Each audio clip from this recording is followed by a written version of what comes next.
दोस्तों, स्वागत है आप सभी का आपके अपने YouTube चैनल पे। और आज की वीडियो में मैं एक और नई स्टोरी लेके आया हूँ जो बहुत ही मनोरंजक और ज्ञानवर्धक है।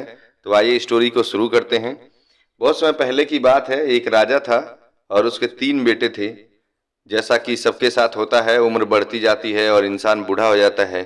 वह राजा भी बूढ़ा हो गया था और वह यही चाहता था कि मैं अपने तीनों बेटों में से जो सबसे योग्य बेटा हो उसको राजगद्दी सौंप दूं। तो गद्दी जो संभालने की योग्य रहे उसे ही संभालना बेहतर होगा, उसे ही देना बेहतर होगा।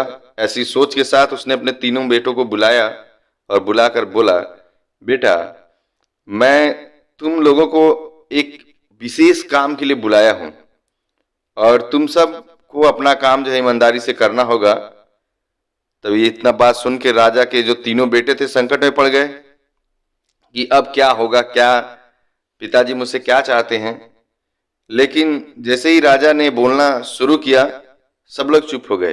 राजा ने अपने तीनों बेटों का इम्तिहान लेना चाहा और उसने बोला कि बेटे, एक व्यक्ति है जो मेरे दरबार में आया हुआ है और मैं उसे सजा देना चाहता हूं। तो क्या सजा दूं उसको? ठीक है, एक अपराधी है, मेरे दरबार में आया हुआ है, तो मैं उसे क्या सजा दूं? तो पहले बेटे ने कहा कि अगर आपकी जगह मैं होता तो मैं उसे जेल में डाल देता। दूसरे बेटे ने कहा, पिताजी, अगर मैं आपकी जगह होता तो मैं उसे फांसी दे देता। क्योंकि तब तीसरे बेटे ने कहा, क्योंकि वो बहुत चालाक था और बहुत ही माइंड वाला था, दिमाग वाला था। उसने कहा कि इससे पहले कि मैं उस अपराधी के बारे में बताऊं कि मैं क्या सजा देता, मेरे पास एक कहानी है, इसको आप सुन लीजिए, फिर उसके बाद आप खुद निर्णय करिएगा या मुझसे जान लीजिएगा। तो राजा ने कहा कि ठीक है बेटे, शुरू हो जाओ, मैं तुम्हारी कहानी को जरूर सुनूंगा। तब तीसरे लड़के ने बोला, एक बहुत ही अमीर राजा था और उसने एक तोता पाल रखा था। उस तोते से उसको बहुत लगाव था, वह बहुत प्यार करता था उससे। उसके बिन एक भी पल जो है जी नहीं पाता था। एक दिन की बात है, तोता बहुत जिद करने लगा और बोला कि मैं अपनी माँ से मिलना चाहता हूँ, मुझे मेरी माँ के पास जाना है, आप इजाजत दीजिए तो मैं जाऊं, मिल के आऊं। तोते की इस बात को बार बार सुन करके राजा ने बोला कि चलो ठीक है, जब आप इतना जिद कर रहे हो तो जाओ अपनी माँ से मिल के आओ। और वह तोता अपनी माँ से मिलने के लिए निकल पड़ा। उड़ते उड़ते वह अपनी माँ के पास जा पहुंचा, बहुत दूर जंगल में। और वहां जाकर के अपनी माँ के साथ रहने लगा। उसने राजा से बोला था कि मैं 1 सप्ताह में लौट के आऊंगा। जब समय पूरा हो गया 1 सप्ताह का, वह वापस अपनी माँ को छोड़कर आने वाला था। तो राजा के पास आने से पहले उसने राजा के भलाई के बारे में सोचा और बोला कि मैं एक काम करता हूँ, राजा बूढ़ा हो चुका है और मैं राजा के लिए एक ऐसा फल लेके चलता हूँ जो अमृत फल कहलाता है। आम के वृक्ष पे उगता है, आम ही है वो, लेकिन उस पेड़ के आम को खाने वाले सभी लोग जो है फिर से जवान और तंदुरुस्त हो जाते हैं, ताकतवर हो जाते हैं। राजा ने मेरे पास बहुत एहसान किया है। तो उसने अपनी माँ से पूछा कि माँ, उस वृक्ष का पता बताओ, मैं वहां से फल लेके जाना चाहता हूँ। उसकी माँ ने उसको पता बताया कि बेटा इस जगह पे है, घने जंगल में जाओ, वहां से एक फल तोड़ लेना, उससे ज्यादा मत तोड़ना।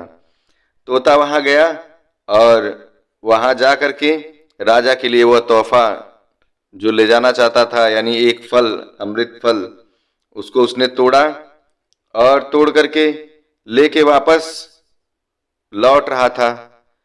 रास्ते में उसे थोड़ी सी थकावट महसूस हुई और सोचा कि अब तो राजा के पास पहुंचना ही है। कई घंटे की उड़ान के बाद सोचा कि अब आराम कर लेता हूं। तो एक जगह वह आराम करने के लिए सो गया और फल को नीचे रख दिया। जैसे ही वह सो गया, आराम करने लगा, एक सांप आया और उस सांप ने जो है उस फल को खा लिया थोड़ा सा, लेकिन पता नहीं चला। उसने उस फल को खाया और वह आम जो है क्या है, जहरीला हो गया।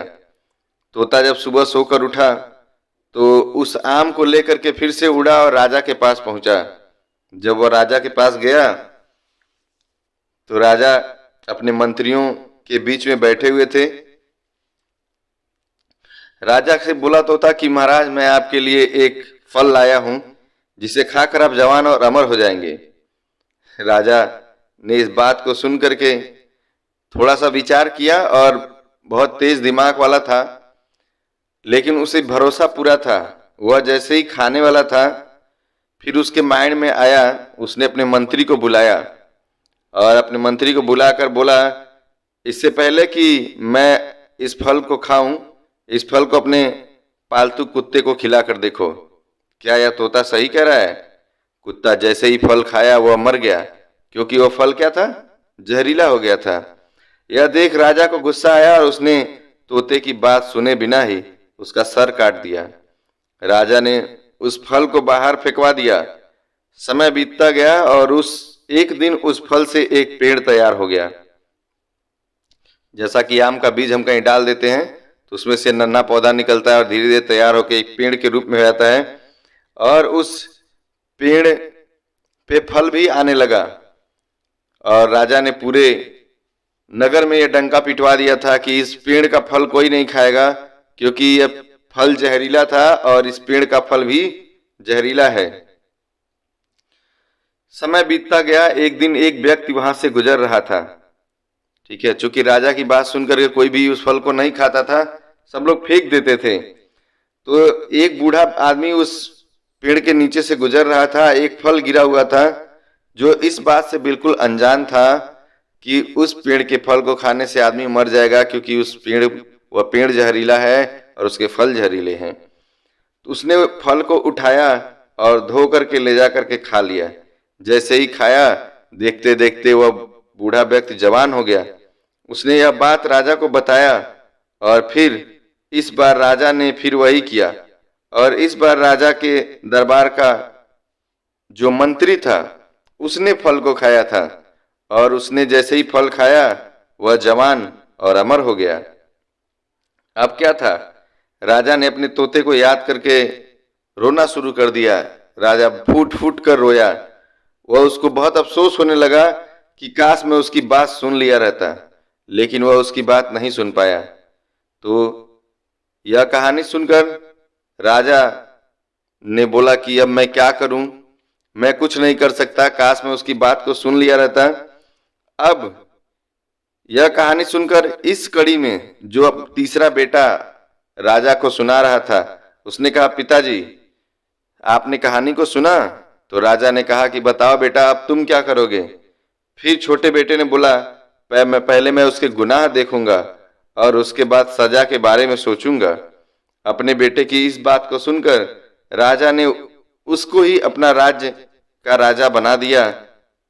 तो इस प्रकार इस कहानी से हमको भी यह शिक्षा मिलती है कि अगर आप कोई भी निर्णय लेते हैं तो हमें सोच समझ कर निर्णय लेना चाहिए। अगर आपको कहानी अच्छी लगी हो तो चैनल को सब्सक्राइब करके, वीडियो को लाइक करके और अपने दोस्तों को शेयर करना बिल्कुल भूलिएगा। राधे राधे, जय श्री कृष्ण।